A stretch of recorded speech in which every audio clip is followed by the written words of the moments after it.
কাঁচা আম পুড়িয়ে যাওয়ার আগে এই রেসিপিটি একবার হলো ট্রাই করবেন, দেখবেন বাচ্চা থেকে বুড়ো সবারই খুবই পছন্দের এই রেসিপিটি। বাসায় একবার ট্রাই করে দেখবেন, সবাই আপনার এই রেসিপিটি খাওয়ার জন্য ফ্যান হয়ে যাবে, আপনার ভক্ত হয়ে যাবে।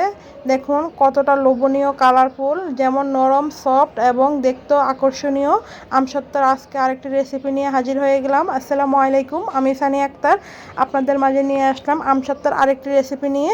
তো চলুন রেসিপিটি শুরু করা যাক। প্রথমে আমি 2 কেজি কাঁচা আম ছিলে নিচ্ছি, ধুয়ে পরিষ্কার করে ছিলে নিয়েছি। কাঁচা আমের সিজন কিন্তু প্রায় শেষ, এক্ষুনি বানিয়ে সংরক্ষণ করুন, বছর জুড়ে খেতে পারবেন। তো আমি আমগুলো সবগুলো পরিষ্কার করে নিয়েছি। এখন 1 কাপ পানি দিয়ে আমি আমগুলো সিদ্ধ করে নিব। গোটা আস্ত আম সিদ্ধ করলে আমের আঁশটা ছাড়াতে খুবই সুবিধা হয়। এই যে দেখুন, আমি 1 কাপ পানি দিয়ে আমি চুলাটা জ্বালিয়ে দিচ্ছি। এবার আমগুলো যখন ফুটে উঠবে আমি একটা চামচের সাহায্যে উল্টে পাল্টে ভালোভাবে সিদ্ধ করে নেব। কাঁচা আম সিদ্ধ হতে কিন্তু খুবই অল্প সময় লাগে, 10 মিনিটের মধ্যে সবগুলো আম সিদ্ধ হয়ে যাবে। এই যে দেখুন, আমগুলো এই অবস্থাতে আমরা নামিয়ে নিব। নামিয়ে ঠান্ডা করে একটা ছাঁকনির সাহায্যে আমি আমের পাল্পগুলো বের করে নিব।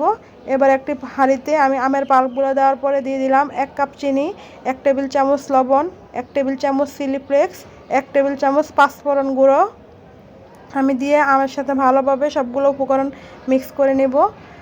আজকে আমি যেটুকু উপকরণ দিয়েছি এইটুকু আমের জন্য, 2 কেজি আমের জন্য এটাই পারফেক্ট একটা রেসিপি। তো আমি সবগুলো উপকরণ ভালোভাবে মিক্স করে চুলাটা জ্বালিয়ে দিব। চুলাটা প্রথমে লো স্পিডে রাখবেন। এই আমটা কিন্তু ফুটে উঠলে গায়ে আসার একটা চান্স থাকে। তারপরে যখন আমটা ফুটে উঠবে তখন আমি দিয়ে দিলাম 1 টেবিল চামচের মতো গ্রিন ফুড কালার। এটা কিন্তু খাওয়ার ফুড কালার, এটা কিন্তু সমস্যা হবে না। এটাতে দেখতে খুবই শুধু কালারই চেঞ্জ হবে, স্বাদে কোনো পরিবর্তন আসবে না। অবশ্যই এদিক দিয়ে খেয়াল রাখবেন, আমটা ফুটে কিন্তু আপনার গায়ে আসতে পারে। চুলার জালটা লো মিডিয়াম হিটে রাখবেন এবং ভালোভাবে নেড়ে ছেড়ে দিবেন। দেখুন, যখন আমগুলো একটা ঘনত্ব চলে আসবে তখন আমরা একটা বাটিতে নিয়ে চেক করব। দেখুন আস্তে আস্তে কিন্তু আমার আমটা কিন্তু অনেকটাই ঘন হয়ে আসছে।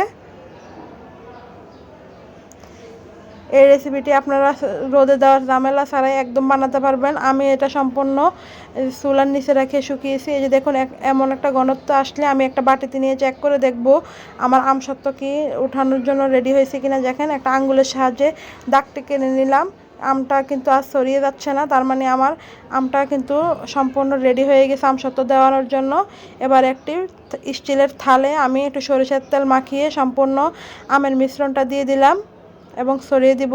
আমি সম্পূর্ণ রেসিপিটা আমি চুলার নিচে দিয়ে করেছি, তার একটা কারণ হচ্ছে ঘূর্ণিঝড় রিমালের কারণে 2-3 দিন খুবই বৃষ্টি ছিল। তো আমি চুলার নিচে খুব সুন্দরভাবে শুকিয়ে নিয়েছি। দেখেন কতটা সুন্দরভাবে শুকিয়েছে, আলহামদুলিল্লাহ। এবার আমি কেটে ইচ্ছা মতো ডিজাইন করে নেব।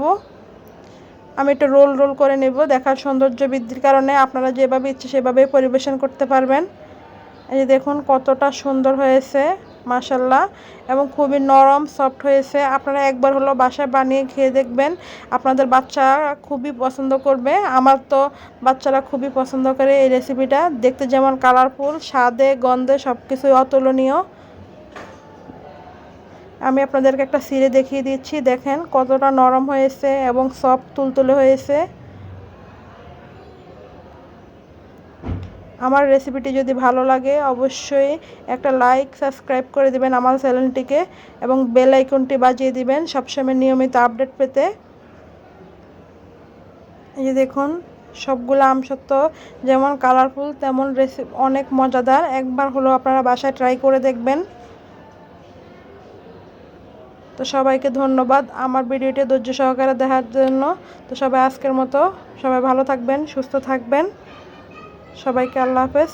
আসসালামু আলাইকুম ওয়া রাহমাতুল্লাহি ওয়া বারাকাতুহু।